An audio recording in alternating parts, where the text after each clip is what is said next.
Hello, welcome to Bigfoot Odyssey. Hope everybody is doing all right out there tonight. It's a Wednesday Encounters show. Co-hosting with me tonight is my favourite co-host ever, and it's Brent Thomas. How you doing, Brent? I'm doing wonderful. Thanks for having me. I'm glad I'm here this week. I was not able to join you last week because I ended up getting sick, but I'm better. And so you're stuck with me again. Oh, damn. Oh, good.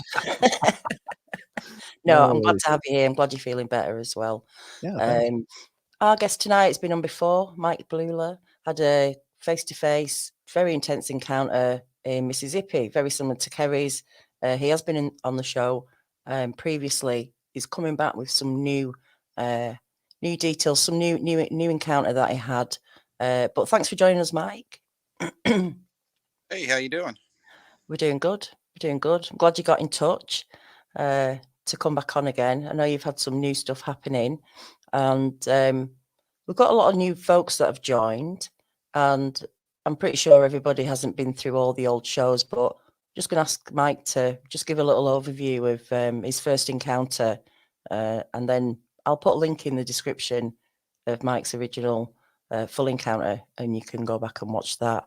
So if you don't mind, Mike, on your first encounter, a little overview of what happened. Sure. So it was December the 16th, 2020. Yeah, I live on the Gulf Coast of Mississippi, Biloxi area. I drove probably there was a certain time of the year where down here in South Mississippi, they use dogs to hunt deer, and I don't do that. I'm a still hunter. I don't like it. I think it's dangerous. I don't mess around with it. So when that season usually comes in, I'll go up north. I used to have a spot about 2 counties up, give or take, probably about 90 miles away. And I was hunting one afternoon, and probably about an hour before dark, I had one come in behind me. I didn't know what it was until it popped out on the power lines. Looked at it through my scope. I didn't even know what Bigfoot was. I didn't believe in that. It's not really that I didn't believe it. It was just it was more like it just wasn't on my radar. It was just one of them conspiracy theories kind of things. Just yeah, never. it's back of your mind. Why would you think about it? It's not like a regular thing, is it? That you've No, it's not a regular thing. So I'm not worried about it. It's kind of like ghosts. People, some people don't believe in ghosts, and I didn't believe in Bigfoot. It just never crossed my mind. I want to give it a little bit more detail, because Brent's kind of new, and I don't know if he's ever heard my encounter. No, I haven't. sure. I'd love to hear it. Yeah, I mean, I don't know how long you guys have for the show. I mean, I can make it as long as you want. We've got time. We've only just started, so you take your time. And Sure. Yeah, I'm gonna let Brent get a piece of this. So, anyways, Brent, I was hunting behind a ryegrass field. The area I was hunting, it was a wildlife management area, so that places like that, in Mississippi, they're not allowed to use dogs to hunt. It's still hunting only. Okay. Mm-hmm. And there used to be a place. It's called Leaf River Management Area, but there was one particular that the whole place is very taken care of. The game wardens take care of it really, really good. And there was this particular plot. It was probably about 100 yards wide and about 500 yards long. Okay. Well, all the hunters hunt on that plot, and there's adjacent to that, there's power lines that run north and south. Okay. If you could picture that. Mm-hmm. I used to get about 200 to 300 yards behind that field on the power line. I always called the spot a wedge, because it was kind of like a corridor. Okay. Mm-hmm. If you could picture that. Sure.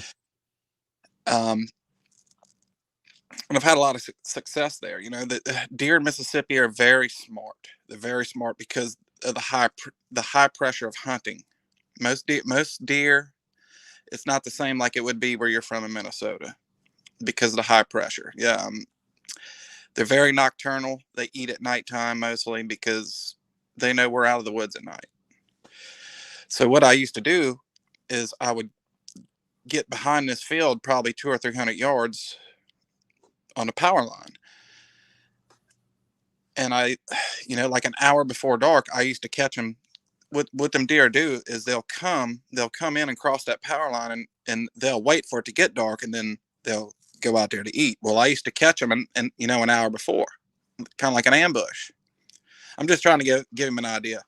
Sure. So it's back then, it's probably getting pitch black dark around 5:30, somewhere around there.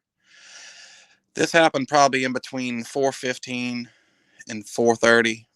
I heard something coming in behind me. I wasn't sure what it was. Sounded big, sounded heavy. Don't have Bigfoot on my mind. It's the biggest buck of the lifetime coming in. Okay. It gets on the side of me and stops about 30 yards. But again, we're in Mississippi. It doesn't matter. And I always get really high up the tree. I always get 25, 30 foot up all the time. That way I can see really good. But even though I get that high, it's so thick in Mississippi with like briar bushes and stuff like that. Gallberry bushes. It stopped on the side of me, and I heard it sounded like heavy breathing, like almost labored breathing. Mm-hmm. And I'm trying to get a visual on it, but I can't because it's so thick. Even up high, up over your head, it's thick. Mississippi is so thick with underbrush that once a year they have to burn it. The forestry comes in there and burns it. Sure. They didn't burn it that year, and it was just so thick and out of control. The only thing I can see is straight out in front of me or on the power lines. So I don't hear it anymore. I don't hear anything anymore. So this is probably 10 minutes later. I'm thinking, well, it got away from me. It probably smelled me or seen me or just didn't hear anything. I catch something out of my right peripheral, probably about 160 yards down the power lines. It's black. It's completely black. But it just kind of, I'm 160 yards away. I don't have the best eyesight in the world. I'm supposed to wear I wear contacts most of the time. That day I was wearing nothing. Oh. So it pops out on the power lines, but I can tell it's on all fours. So, and we have black bear down here. We don't have a lot, but we do have some. Sure. Because I've caught them on trail cam and stuff before. They usually have like an orange collar on or something like that. Something the state released. Mm-hmm. I'm trying to make sense of it. I said, it's a black bear. So I put him in my scope. And I had to power my scope all the way up because it's 160 yards away, almost 200 yards.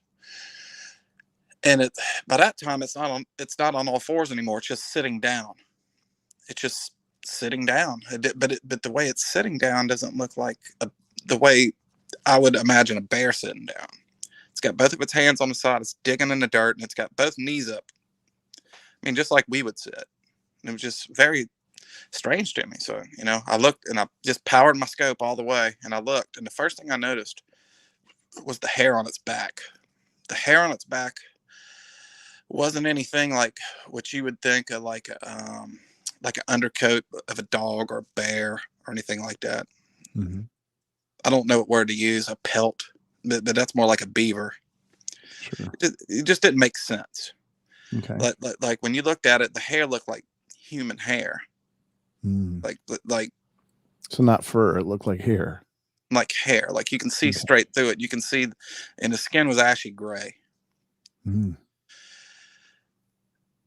And it's still not occurring to me what it is. I'm just dumbfounded. What is this? Is it black bear? Is it somebody out there being stupid, playing a joke on me? What is it? If it's somebody out there being stupid, they have a death wish, Right. All of a sudden, it gets to a point to where it turns a little bit, where I can see. Let's see. How can I get this to the audience? I could probably see about that much of it, if that makes sense. But I can see its nose, and its nose, I'm looking for a bear at this time. Right. I don't have the snout coming out. I got a hooded nose, a little piece of a mouth that I can see. It just didn't add up.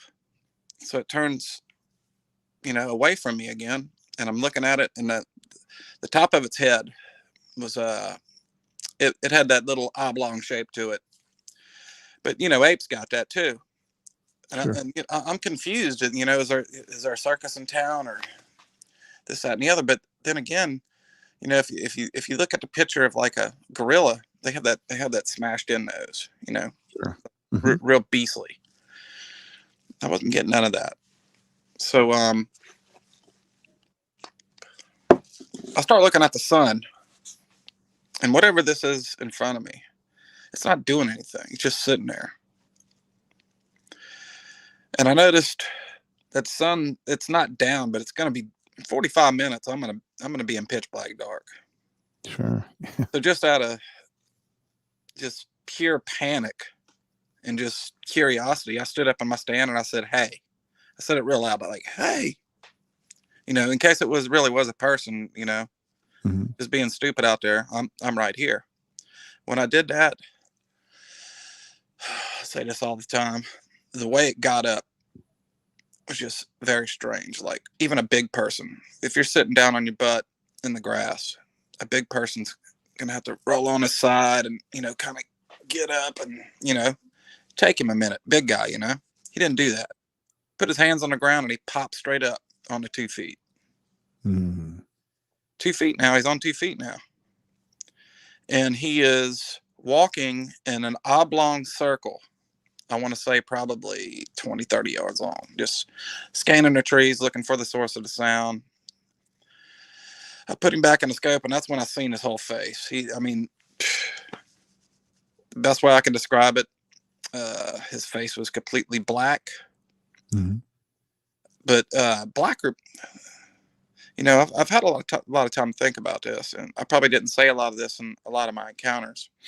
But his face was blacker than the rest of his body. It was just like black leather, and he had solid black eyes, and he's looking for the source of the sound.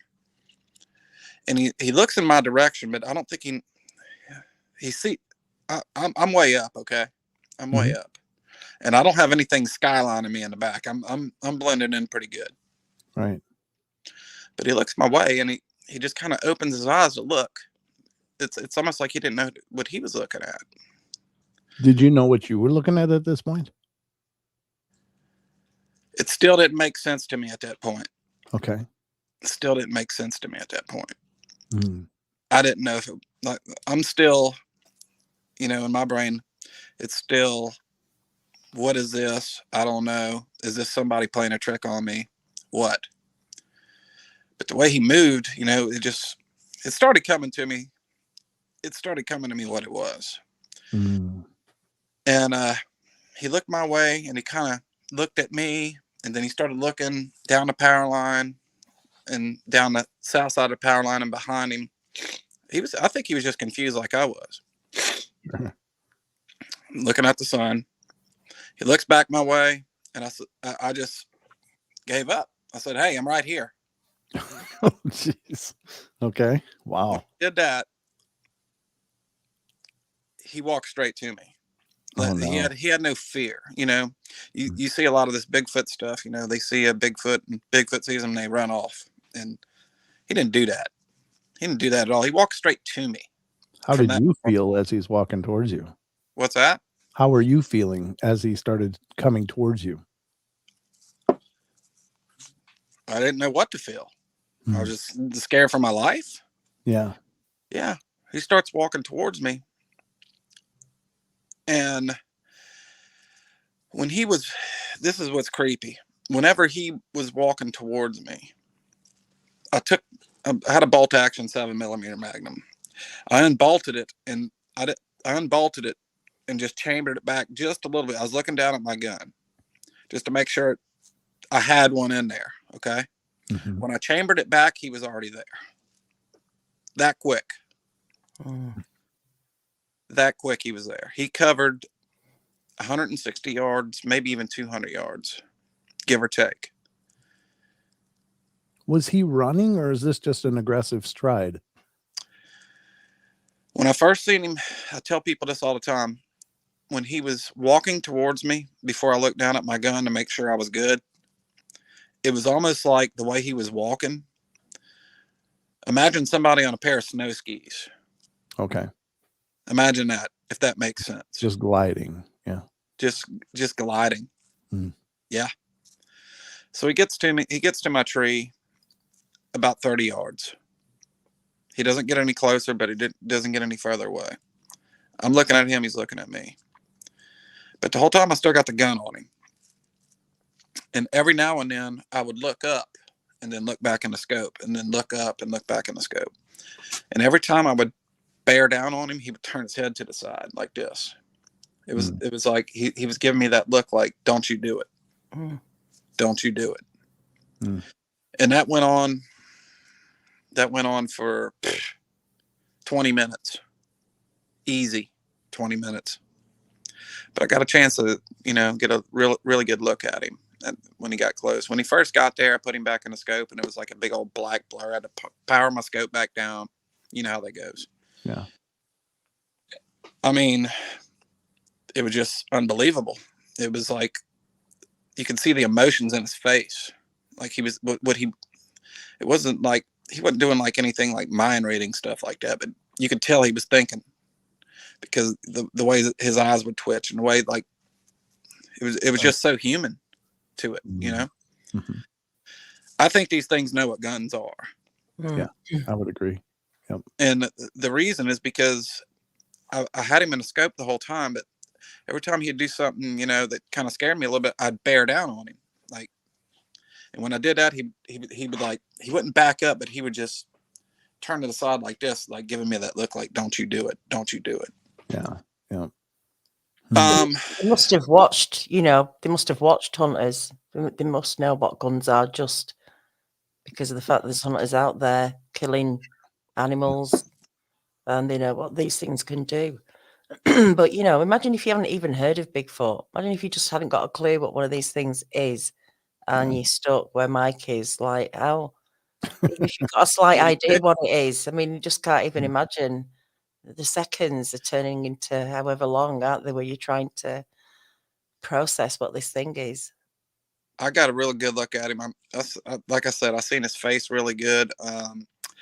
He had to pronounce brow ridge like they all do. His nose was hooded like ours, but I want to say like the bridge of his nose was a lot wider. Okay. More pronounced. His mouth was huge. Like he didn't have like big lips. He had lips wide. like just. He did a yawn thing I'll tell you about in a minute. Where he was almost like he was yawning. You could put a whole cantaloupe in his mouth. Wow. I mean, just shove the whole thing in there. Maybe even a small watermelon. It was just big. Mike, can I ask you about the eyes? Did you think that the eyes were larger than normal as far as like a human face? Were they in proportion to our eyes, or were they much bigger? I've heard both reports. That's why I'm curious what you saw. The eyes were bigger. The eyes were bigger, but when you stare at one of these things in the eyes, and it's just solid black. There's no whites. You don't see no pupils. It's almost like you're staring into the abyss. Yeah. Oh. If that's the best way I can word it. Sure. Makes perfect sense. Wow. And another thing, I don't know if the whole black thing going on with their eyes, if that's like a daytime protection thing. Yeah, I've heard some ideas about that there may be a secondary type of lens, but I mean, who could know without examining one, We'll never know. Yeah. Yeah.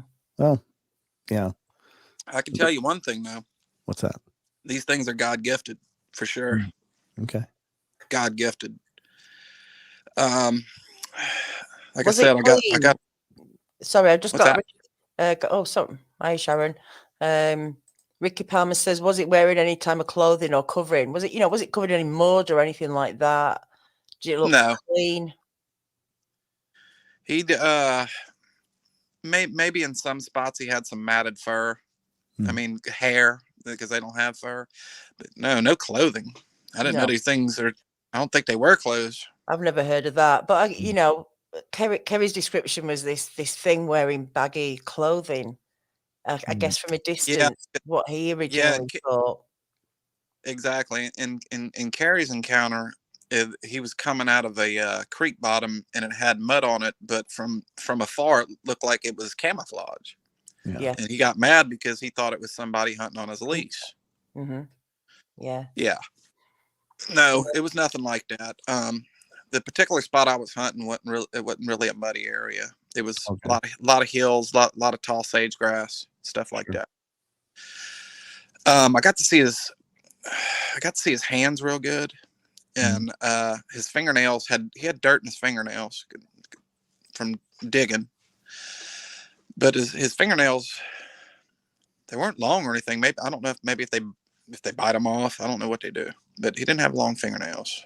I could see his arms. His arms were really long, even when he was standing straight up at points. Like his left hand, like his fingertips went past his knees, just a little bit. Do you think that was maybe because of your perspective, because you're high, it's lower, or do you think its arms were quite a bit longer? His arms were a lot longer. I can see him going past his knees. I was up a little bit.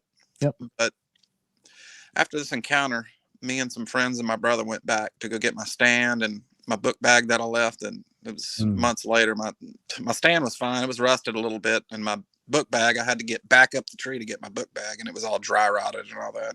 So before we get to that, though, what happens then? You're staring face to face with Right. this incredible being. So what happens?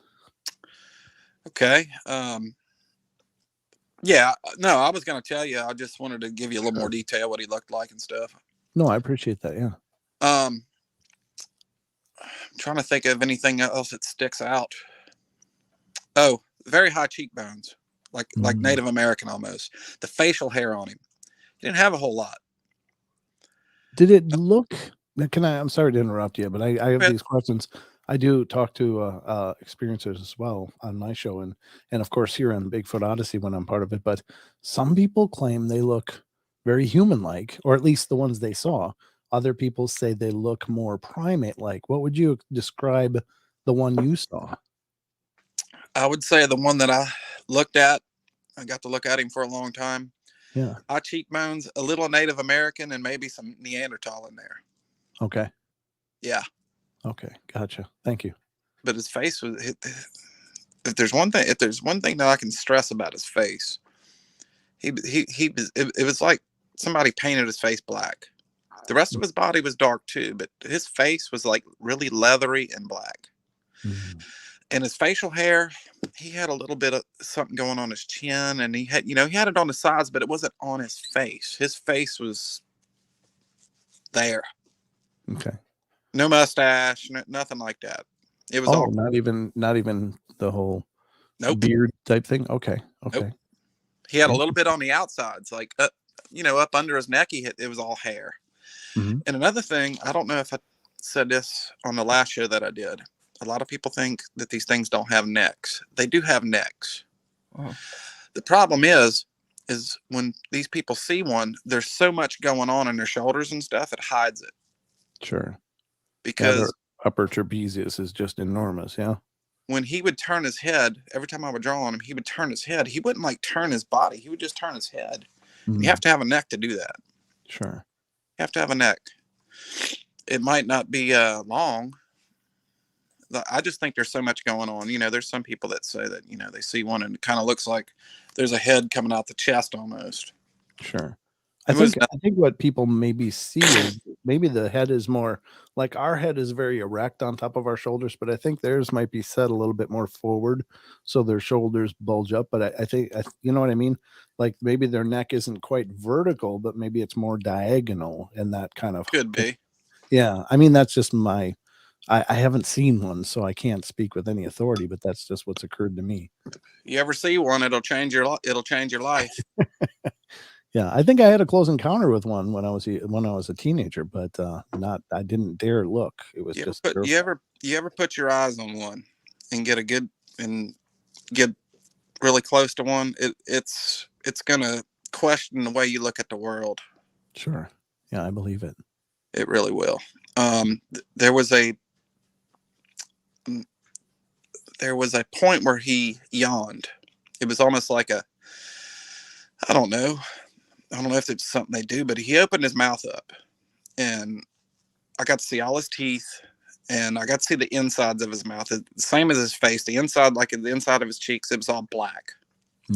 His teeth were human-like, but much bigger. They were more like horse teeth, maybe even bigger than that. They were square. I didn't see any canines. You know, some people say they got fangs and stuff, and maybe he had them. Maybe they were broken off. I don't know. His teeth were pretty white for the most part. I mean, I wouldn't say like if he was a kid white, but I mean, they were pretty white. Okay.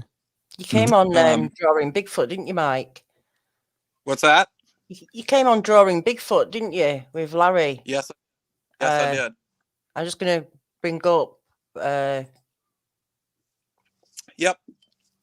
Wow. There you go. Yeah, look at those eyes. Wow. Now, that's a good drawing. It really is. He did a good job with it. I mean, it's not exact. Yeah. But I mean, for what he had to work with, he did a really good job. But, yeah. He did a really good job with the eyes, for sure. Yeah, he's always good with the eyes. He's always good with the eyes.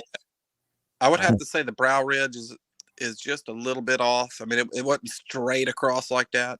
Yeah. But for the time we had, he did a damn good job. Yeah, that's amazing. Just gives people an idea of what you're looking at, you know. I just can't even imagine it. I keep saying that, but you know, it's so hard to believe. But these things are out there, you know. Did you ever get an idea of how tall it was, Mike? At first, when I got to see him, I thought he was probably, 6 foot, 6.5 foot. But I went back and I did some math, and I was looking at some trees that he had walked by and some limbs and stuff like that. He was easy 8 foot. Oh, wow. I was looking at him from 30 foot up, Sure, right. And I still, I probably said about 6.5 foot, somewhere around in there. He did the yawn. I got to see the inside of his mouth. The whole time I'm thinking, what am I going to do? What am I going to do? I'm looking at the sun. The sun is now over the trees, but you can still see it. It's cresting. It's still, there's plenty of light left. Okay. Even if I was to get out of there, if I'd have got out, if there would have been no Bigfoot and I would have just was done with my hunt, I could have walked to my truck and probably drove home and some light left, There was a point where he did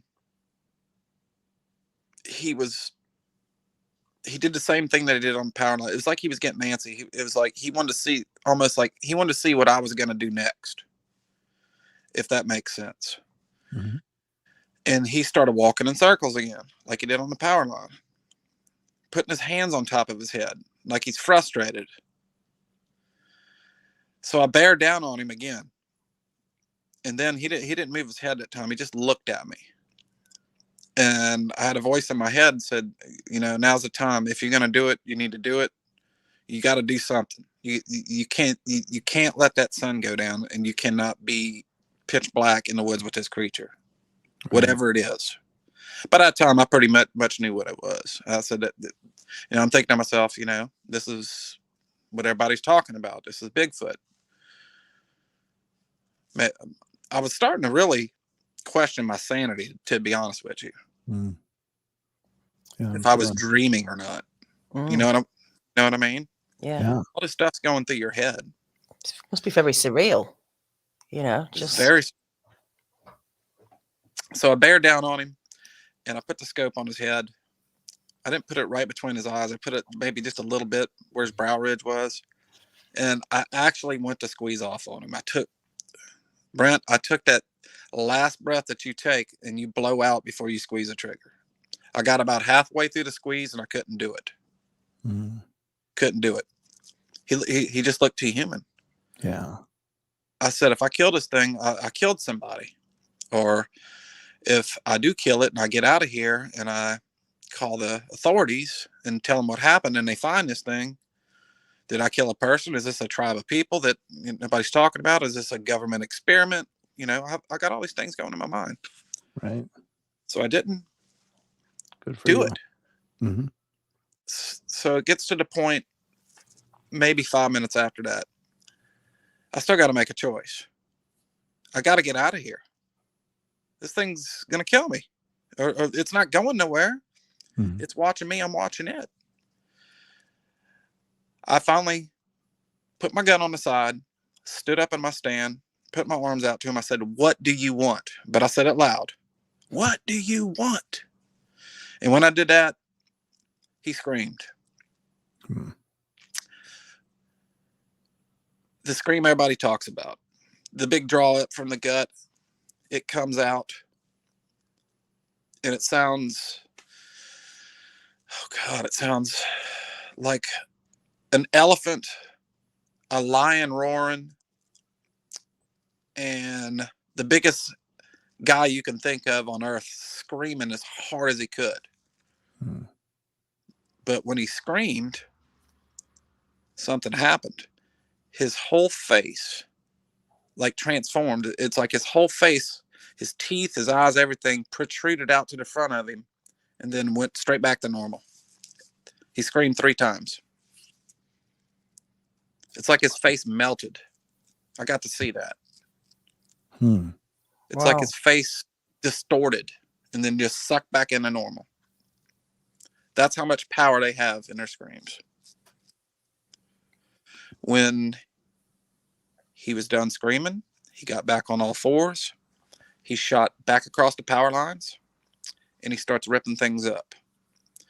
Gallberry bushes. He's knocking down trees, not like big, gigantic pine trees, just small trees, but he's knocking them down. And he's screaming and he's yelling and he's just going berserk. But I noticed he's going further north. He's not on my side of the power line anymore. He's going north and he starts screaming and yelling again.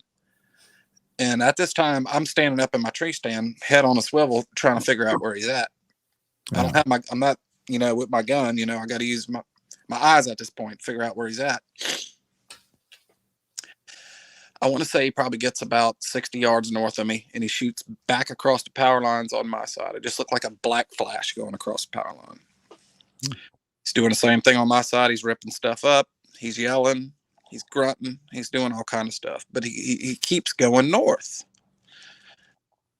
Like he's getting further and further away. I couldn't tell you when, but I just kind of felt safe a little bit at one point. And I come out of my tree. And I'm in one of them tree climbers where it's not like a regular ladder stand or a platform, nailed to the tree, nothing like that. This is one of them, you sit on the top part and you bring the bottom part up with your feet and you jack up the tree climbing stand. You know what I'm talking about, Brent? Oh, yeah. Yep. It usually takes me to get as high as I was, 30 foot, about 22 jacks, somewhere around in there, 1.5 foot every time, 2 feet every time I jack up. I was down in 10. Wow. I was down in 10 all the way to the base of the tree. Like a week after, I had bruises on the bottom of my elbows from hitting my stand going down. Wow. I start running down the power line. I get, I don't know, 75 yards. I wasn't really in good shape at the time. I've lost a lot of weight since then. I was kind of a heavy guy back then. When I say heavy, I'm 5'10". I was probably about 220, 225. Kind of beefy. Start running down the power lines, full adrenaline, but I'm getting whooped because I'm out of shape. So a run goes to a very fast walk. I notice there's something on the side of me now. About 30 foot in the woods. Every time I'd take a step, it would step. Every time I would stop, it would stop. I'd start running again, it would run right on the side of me. I mean, step for step.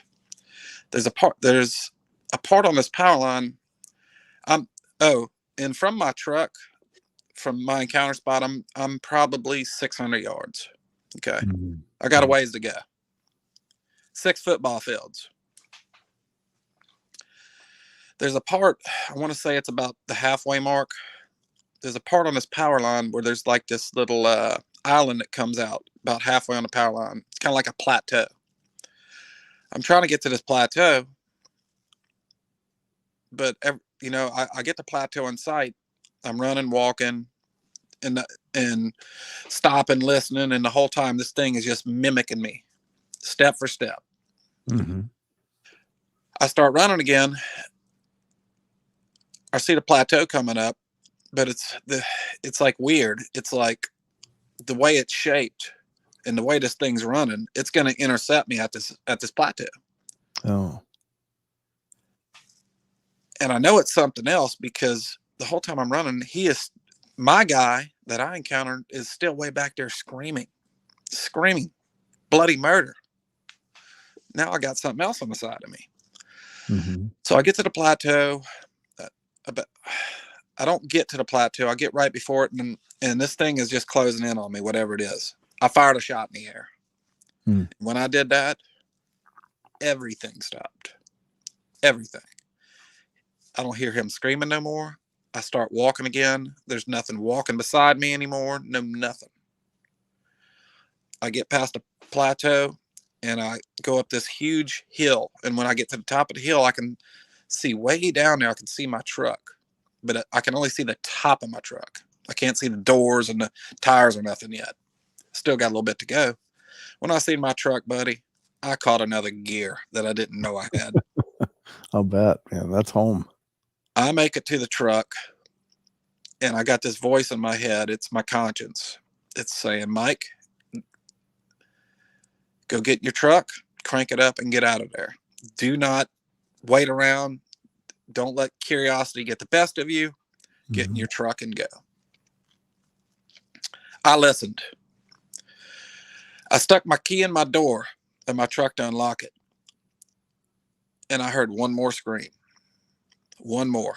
Way back there. I still, to this day, I don't know if it was my guy I encountered or if it was the one on the side of me that to this day, I think was another one.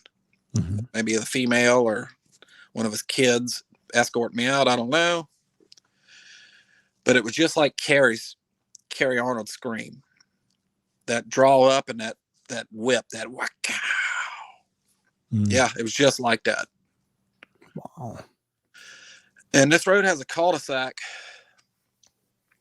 You know, I used to, when I would hunt this spot, I'd get my truck and I'd drive to the end of the road, make the cul-de-sac and, you know, pass back through. I wasn't doing that. No, I backed up in a ditch, almost got stuck. Drove out of there. This management area it's all dirt roads. It's all dirt roads. I'm fishtailing. Every corner I'm fishtailing. Probably could have wrecked a million times. I finally caught blacktop sooner or later. It's Highway 26. And I did 100 plus home. Mm-hmm. And I caught 26 and then caught Highway 15 back down to the coast. I don't know how I didn't get pulled over by police or whatever. But I got home and I still remember had my gun. I brought my gun in the house. I mean, I had it clutched, you know, after something like that, you know. Terrified, yeah. And I remember throwing my gun on my bed, taking a shower, laying in the shower, trying to make sense of what happened. And I remember passing out on the couch. Mm. And I woke up the next day and I was like, yeah, it's probably just a dream, huh? Probably just a dream. I went to my room and my gun was on my bed. I said, no, it wasn't a dream, was it? Mm. Yeah. I think you hit that adrenaline purge, you know, where it's like after you can finally relax, it's just like your whole body just exhales. And that's why you just passed out. I mean, you were running on pure adrenaline for a long time. I think just the intensity as well of something like that happening, where you know you've just probably got away with your life, or you feel like you've just got away with your life by the skin of your teeth. I mean, even driving at 120, you know, in your head, this thing's still coming for you. Oh You yeah. know? I mean, how do you make sense of that? I mean, Mm. after something like that happens, I mean, how do you go and tell people that he was hunting and you seen something? You know, you seen this 8-foot creature that resembles a man in the face, but has a lot of characteristics of an ape, but not really an ape. You know You know, that you know, the whole circular. time I never seen its feet. Oh, Not that I was looking. sure. Never But seen its feet the whole time. I got to see everything else. that circular pattern that you kept observing too, that seems to come up as well. A lot of witnesses, It's like an oval shape the way he was walking. right? And it's almost like they're working themselves into a frenzy. Like Mm-hmm. they just kind of, and it gets louder and more boisterous as they go. And now you weren't saying that it was doing that, but obviously that's an agitated response. Like, oh, what do I do with this? You know, and it seems like they whip themselves into a frenzy and then just boom, you know, Yeah. and that's pretty mean, intense. People also talk about like the rocking back and forth. I never got none of that Mhm. either. Yeah, But yeah. I mean, hey, it wouldn't surprise me, man. After what happened to me especially on that encounter, Mhm. and people talk about dog men. I don't. After something like that, I don't. I think anything's possible, man. Yeah. Yeah. Yeah.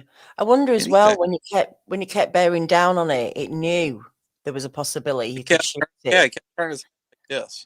But I He'd look at wonder if after so many times you weren't shooting it and its confidence started to build a little bit, thinking, could it's have an been. it's an empty threat. I Maybe I'll think try that and ramp it up a bit, circle him. I don't know. well, I think these things definitely have other clans. I think that these things have language. Mhm. And maybe this was maybe just one that's never been close to one of us before, but maybe have heard stories about, hey, them humans over there, they got these bad boomsticks. Be careful. Yeah, or they've been shot or know one that has, and That they see what language, it I'm does. sure, I'm sure they got stories just like we do, Yeah, yeah. Who knows? I mean, you gotta imagine that the history of them, of course, is as old as the land, and probably their experience with people carrying these weird sticks is pretty long and colorful and unfortunate, you know, that's Where the where are reaction. you at? Where are you at with all the like Bigfoot being like interdimensional and stuff like that? You know, personally, I don't know what to do with it. I've certainly have talked to people that have witnessed some very, very strange things happening, and you know, I don't know. It's I guess I've been doing this for a number of years now, and I don't say that anything is impossible. It's just really tough to wrap my head around because you're talking about you know, behaviors that just aren't demonstrated anywhere else in all of the natural world, and yet you know, here's these claims of them melting into nothing, like Melting into nothing, and there's right, a lot of people that when they have an encounter with one of these things, they see orbs, they see right. UFOs. I mean, Yeah. I And don't. so I don't put you know, I don't consider myself informed enough to really have an opinion about it. I just don't know how to put that together in my head. So I'm Right. not saying it's impossible. I just don't know how it's possible. I guess is where I am personally. I It's guess getting we're a little having warm. to. I guess we use labels, don't we, like this interdimensional, or Sure. you know, because we don't know how to describe what's happening, but just because we don't understand it, it might Right. be something completely normal. And I know Yeah. that's Yeah. hard to believe, but until you see how things are done, that's what magic's about. Until you see how it's done, then you go, "Oh, that's how they do it." Right.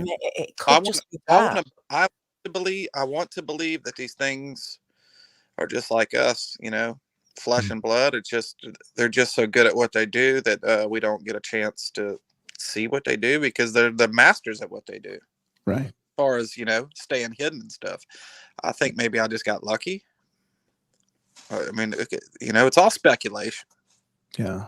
It's Mm. all Yeah, it is. But it's an incredibly hair-raising story, and I'm glad that, you know, it was just a visual experience. I mean, it was intimidating, but you didn't get hurt. You made it home, and you're here to tell the story now. So that's a win in so many categories. But God, you just got to think what could have gone sideways on that, and so many things.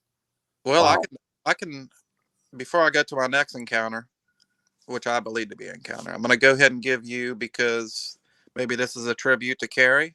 Mhm. I'm going to give you I'm going to give you what he thinks happened to me, because we talked on the phone many times. He thought that I got up the tree a little early, which I did. It was like probably 1 o'clock when I got up the tree. He thought that they was doing the same thing I was doing. They was probably went out there to hunt, and he thinks maybe I ruined it for him. Yeah. You know, Like the reason he was sitting down in that area was he was the choke point, and and somebody the other one that chased me out could have been the ambush. right. The ambush got the girl or what. Well, So kind of makes sense. There was something in that area, whether it was hunting or not. Maybe that's why right. it was circling. There was, because I mean, think about it. It could find a deer anywhere. These things, you would think. Why that particular spot? Was there something else going on there? I mean, Who knows? who knows exactly? Yeah, they might follow the herd. So maybe there was a herd in the area and they were getting ready to push it, into their choke point or whatever. Yeah, it's. I mean, it stands to reason that they would probably follow the herds. Did you guys get a chance to see? I only seen it on Facebook. I don't know if it had been talked about on the show or not. I got to see it. There, after Kerry passed, there was a group of people that went out there and camped on his. They camped on his encounter spot. There was probably they pitched tents and everything. Did you get a chance to see that? No.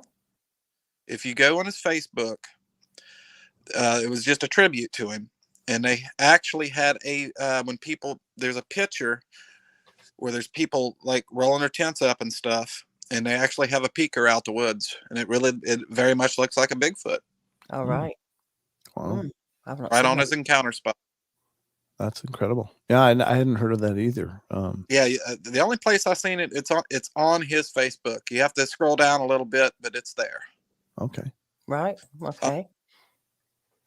Yeah, it was pretty neat, man. I mean, like I said, it's not like it's there, but it looks like something. That's pretty cool. It's a little blurry. So now you've had another experience since then, though. Huh? I did, and yeah, I was going to get to that. After I had my encounter, I didn't do nothing for a while. I didn't. I mean, I didn't do anything. I just I didn't even go back to work for like a month. Wow. Yeah, it was that bad. I had a lot of bad dreams.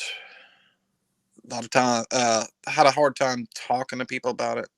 First person I told was my dad, and he's ex-military, and I think he wanted to believe me, but he wanted to believe me because I'm his kid. I think he believes me now. Okay, good. As far as hunting, hunting's my passion. I grew up hunting and fishing, but more hunting. It took me a while to even get back in the woods. And even when I got back in the woods, I had people with me. It was more like checking, 2 or 3 people with me, checking trail cameras, stuff like that. I went hunting a couple times, but I always had somebody with me, or either not very far away at all. Last year, at the end of deer season, I started hunting again by myself, and head on a swivel, anything. I mean, just it was very uncomfortable. You hear any noise, oh yeah, it's coming to get me. It's coming. One of them kind of things. Wouldn't wait till dark. Couldn't let dark creep on me. Just it gets dark at 5:30. It gets to be about 5:10, and it starts getting a little dark. I can't handle it. I got to come down. Get to my truck as quick as I can. This was last year. This year was a little different. I built up some courage. I did a lot of stuff before hunting season. Not hunt, but walk down a bunch of trails by myself. Always, even in archery season, always carry a pistol with me and 3 clips always. Hmm. It started getting comfortable to where, I was thinking, that happened to you, but, it don't have to be the end of the world. What happened to you is a once in a lifetime thing. Mm. It's, The chances of it happening again. right. And I slim. have to add this for your audience. When I had my encounter, when I had it, I knew nothing about Bigfoot noises. I didn't know nothing about whoops and, tree knocks and all that. But I heard that my whole life. I just didn't know what it was. I thought it was people out in the woods. The whoops I always thought was like some kind of nocturnal bird making weird noises. As far as tree knocks, I heard them my whole life and just never knew what it was. I thought, okay, maybe I'm close to somebody's property and they're out there building a shed, or there's somebody in the, kids in the woods beating on trees. I just always marked it off as, something like that. This is important. I'm saying this because this is gonna happen in the new encounter. So anyways, I got really comfortable in the woods again to where I can actually go out by myself again. Even though Kerry Arnold said I was nuts for even wanting to even go out in the woods again. Because I kept telling him, I said, I got to do this. I said, I got to go out there. I said, I'm not going to let it ruin my life. Kerry, Kerry, he didn't do anything for like 10 years. Mm-hmm. His hunting was 100% over with. And I didn't want it to be, want it to be like that for me. So, you have to face it then, don't you? Guess you have to go out there and face it then, don't you? Just start going. Yeah, I went out. Yeah, that's what I did. It started out, before season this year, like in September and stuff. I was walking about, just scouting the woods, walking down a bunch of trails, looking for deer sign, found plenty of it. And, I hunted a few times, during archery season and had a little success, killed a few deer this year already. So I get to a spot to where it's nowhere near my encounter spot. It's probably 100 miles away, easy, 150 miles away, maybe longer than that. It's almost in Louisiana. It's an old spot that I used to go to. I went down there and scouted, and I found a bottom that I really liked. It was nice and open and a lot of sign in there. And it's a long way. It's actually longer than, from my house, it's longer than my first encounter because it's more towards Louisiana. It's more like swampland. Okay. Did what I usually do. Got up my tree.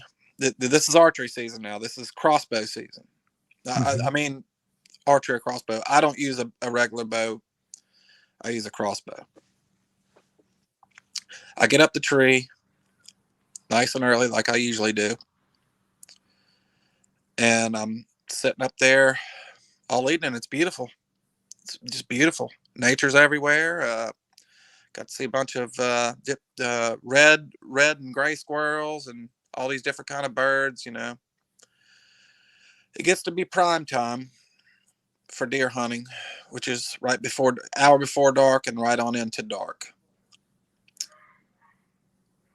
And I'm waiting and nothing happens. I don't get to see a deer. I don't get to see anything. But right at dark, I start hearing tree knocks right in front of me, probably 50 feet in front of me, and then answered behind me. I'm educated now. I know I'm out in the middle of nowhere. I know what it is. So dark comes on. I'm just about ready to get out of my stand. And I start hearing whistling. Like human whistling almost. Like more chords. And then I hear it behind me answer again. And I said, oh, no. I'm coming out my tree. I ain't doing this. I'm not doing this again. Hmm. I grabbed my book bag and I grabbed my 45 and I put it on the side of my hip and I jacked down. I said, I'm going to go ahead and leave my stand here like I did last time and just carry everything out, my crossbow, everything. There's a main trail that goes to this bottom. I get to it to where it crests. And all of a sudden, I get a scream in front of me. Nothing like the first one, not drawn out, maybe half of that, just real fast, just screamed right in front of me. And I hear whatever it is taking off. And I got to tell you, viewers, it was very, very unresponsible what I did. But I emptied my clip into something I didn't see. Okay. Panic. Panic. Yeah. And I don't know if I hit it. I don't know what. I just emptied my clip. Mm-hmm. Put I put a new clip back in my gun. I get up the hill, and then same side of me, on the right of me, I hear like a real pronounced grunt. Emptied my clip again. I put another clip in my gun. I get out the woods and I get to my truck and I left. Mm. Like it's a very short encounter. Very, very short. It wasn't long and drag out. But there was at least two of them there, right? Yeah. Mm. And you've seen what these things are. I mean, no wonder you've got to be scared for your life. You know, I was. It's probably not the best thing to have done, like you said, but you don't think when you're scared. Mm-hmm. You know, these things could just take you out, and yeah, it's not a good place to be, is it? No, that's incredibly intense, and so now going forward, is your intention to go out hunting? Yeah. Okay, good. And I applaud you for that. Always do this on my encounters. I don't know why, but when I got down my tree, I left this out. It's like the whole woods exploded. Mm-hmm. I had stuff running from the left, the right, front, and back of me when I put my feet on the ground. When I was making my way to the trail, It's like the whole woods exploded. Yeah, there's stuff running, and it was heavy stuff. You know, I know I've been hunting my whole life. I know what it sounds like when a deer runs off, or if a pig runs off. Right. It was something, a bunch of things, very heavy, running. Do you think the grunts, the screams were just trying to get you out of there, scare you out of there? It could have been. It could have been. I was just, it was like, here we go again. Yeah, that's incredibly, you know, and it is funny because it seems like there's definitely a correlation between people that have seen them once seem to be more likely to have a second encounter. Right. It's almost like something gets unlocked in our brains and we're suddenly so much more acutely aware of that possibility. Maybe that's all it is. Things that we would have just disregarded before suddenly are just like, oh no, that's not right.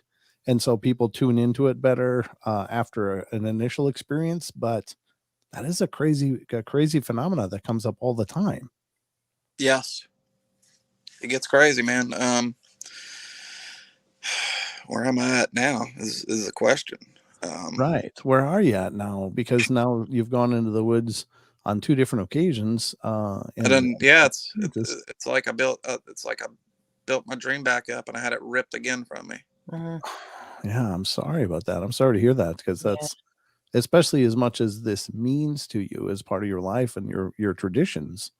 You know, I think, you know, the thing that I think is an important takeaway on both of these is that, look, you were never actually hurt. You were intimidated. You were scared, rightfully so. But I think that if they had wanted to hurt you, you wouldn't be here talking to us. You know, there's no doubt in my mind. The first encounter, if they wanted to really do something, I mean, right? I mean, if they were just cold blooded, like, oh, you're here now, you're dead.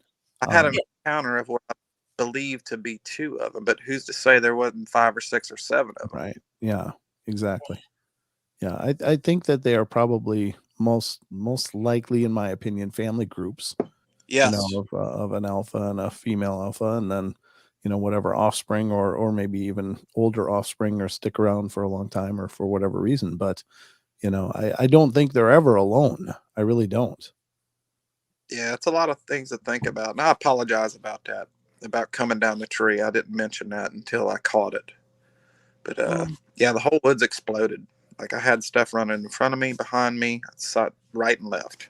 Yeah, that's weird. Do you think that do you think they knew you were there and they were sneaking up to see what you were? And then when you came down, they just went, "Whoa, out of here," you know? You know, I talked to a buddy of mine. Actually, I just met the guy. He's on Encrypted, Mhm. Kyle Conley, Yeah. Sure. and he thinks that we both agree that once you have an encounter with one of these things, you're probably like tagged on Sure. it. Yeah. That seems to be a That, common that thread. that could have been what it was, and it just maybe it wasn't that. Maybe just Yeah. another area where they're at. I don't know.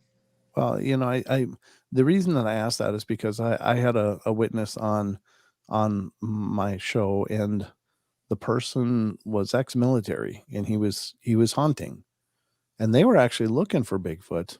They were hunting Bigfoot, not to kill, but just to find. Yeah, And he said he was all tucked up in this thicket area, and he was leaning intently forward because he was expecting maybe to see something down in front of him. And he said, I didn't hear a thing, not even a whisper. And suddenly something is breathing right in my ear, like,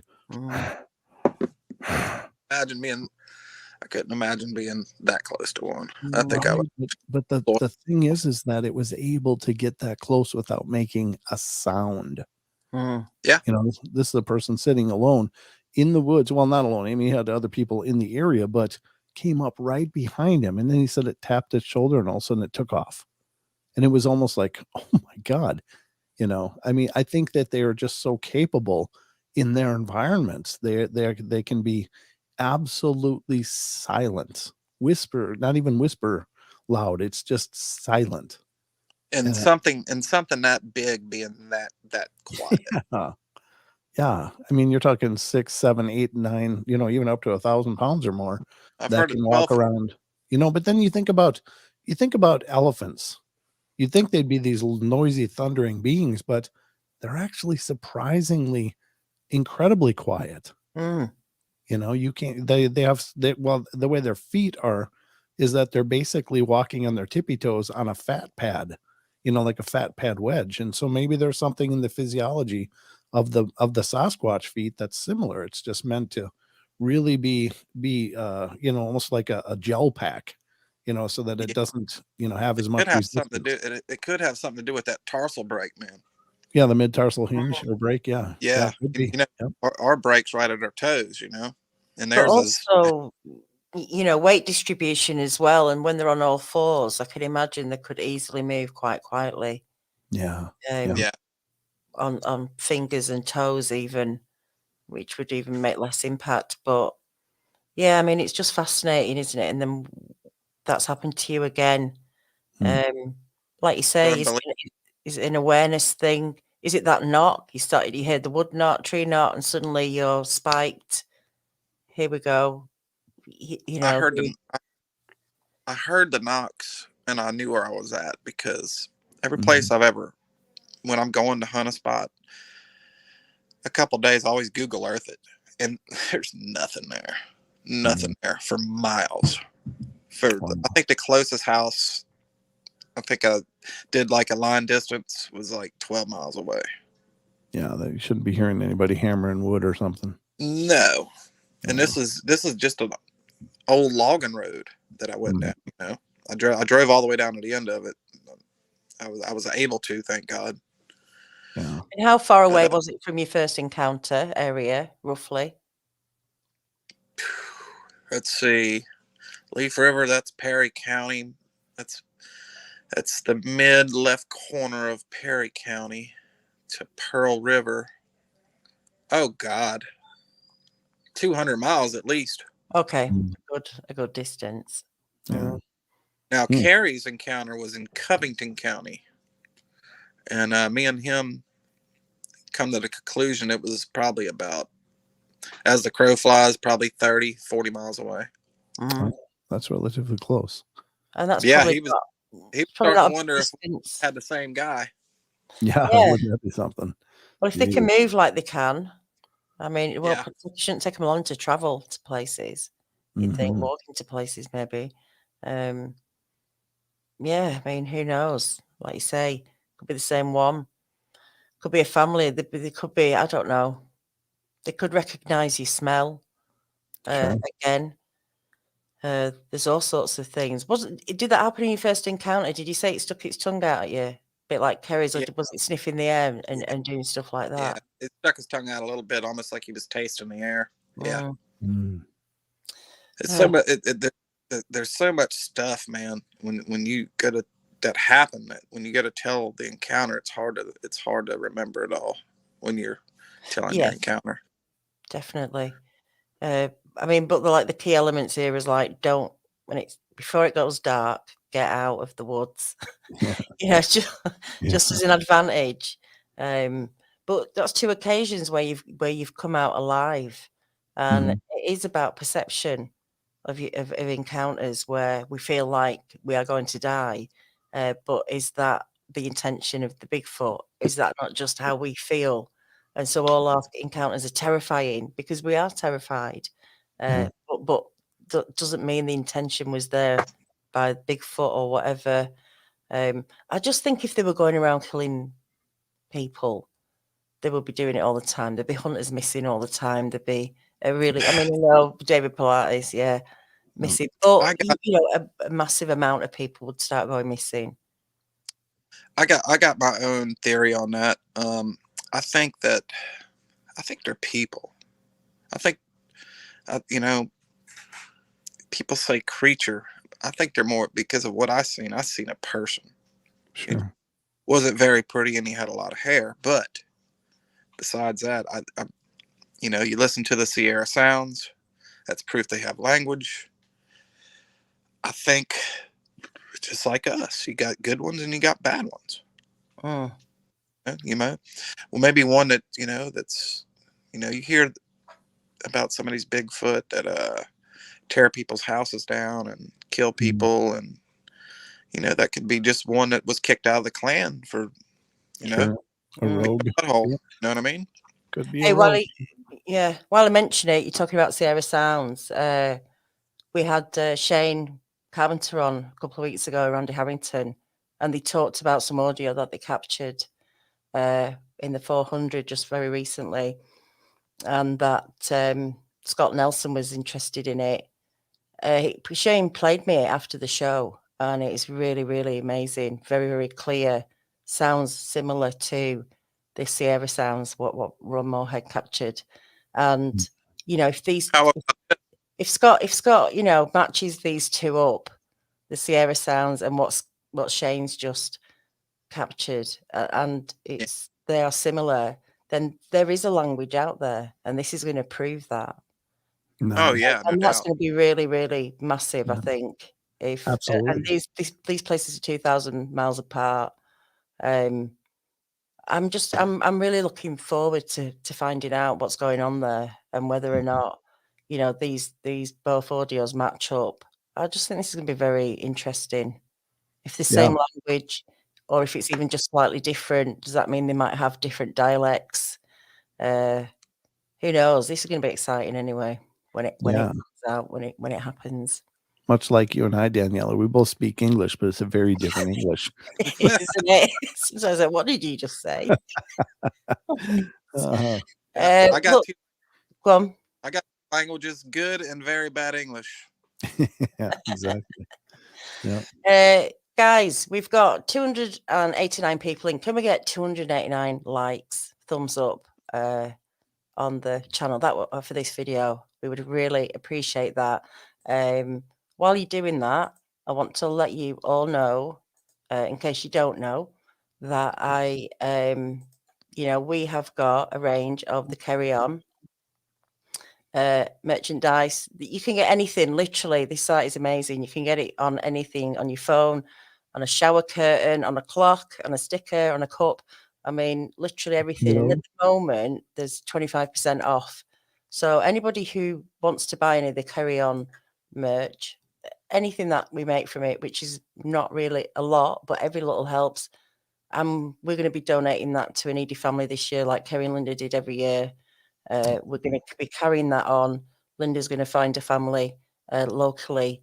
Whatever comes from this will just go straight to Linda to help someone out this year. So we'd appreciate it if you even if you just got a sticker. They're quite fun, really. But the link is in the description. So go and check it out. So look, guys, Mike, I really appreciate you coming back tonight. There's always something to talk about when it comes to Bigfoot, and I'm glad you've just shown that you like you say, you wised up, you knew, you've been informed, and maybe that changed that experience, the last one. You knew just to get out of there and go and not even hang around. But Yeah. Can I make an announcement? Sure. I have started my new channel. It is Red Creek Mafia. I haven't done any Bigfoot stuff yet. It's coming very shortly. I'm just trying to get set up a little bit. You were speaking about the Sierra Sounds the other day. I got in touch with Ron Moorhead. I'm going to ask him to come on. We'll see. But I have got in touch with him, and I think it'd make a very great first show. Good. Definitely. Definitely. I'll just put a link now in the chat to your channel. Like and subscribe. Yeah, like and subscribe. Go and check it out. Like I said, there's not much Bigfoot on there, but that's what you want to do, is talk to other people. And I get it. It becomes an addiction, doesn't it? An obsession, especially those that have encountered it and had very, very close encounters. I just want to help other people. Looking for answers, yeah, and helping other people. And, like Kerry said, the truth matters. It's really important to those that have witnessed this to get some acknowledgement somehow, some way, that these things are real. It's just such a frustrating subject that we don't have more answers. The thing I get out of all this is the more you talk about it, the more it helps. If you keep it all bared up inside of you, it's going to make you crazy. That's right. Yep. So I appreciate you coming on and sharing it, and I hope it encourages people. Yeah. It's good to see you again, for sure. Yeah, definitely. And anybody in the chat or who's watching, if you've had an encounter, no matter how big or small it is, and you haven't found a place to share it, or you want to share it, then get in touch, bigfootodyssey@gmail.com, and come and share your load. It might really help you to move forward, or to move onwards with your experience. And there's a lot of people here in the chat as well that can relate to you and your experience. So get in touch, and we'll see if we can help you in some way, even if it's just listening. Brent, thank you so much. Oh, it's my pleasure. Thanks for having me, Daniela. I'm thrilled to be here. You're very welcome. Are you on tonight, Paranormal Portal? Yeah. 9 Central. Yep. 9 Central. Yeah. On YouTube, youtube.com/paranormal portal. YouTube.com. Yeah, check out YouTube, Paranormal Portal. And Mike, we'll be great to have you back on again. Anyway, talking Bigfoot. Absolutely. You're always welcome here. And once again, appreciate you. Definitely. We're all family here. All right, guys. Until the next time, I hope everyone has a great week, and we will see you all soon. Good night.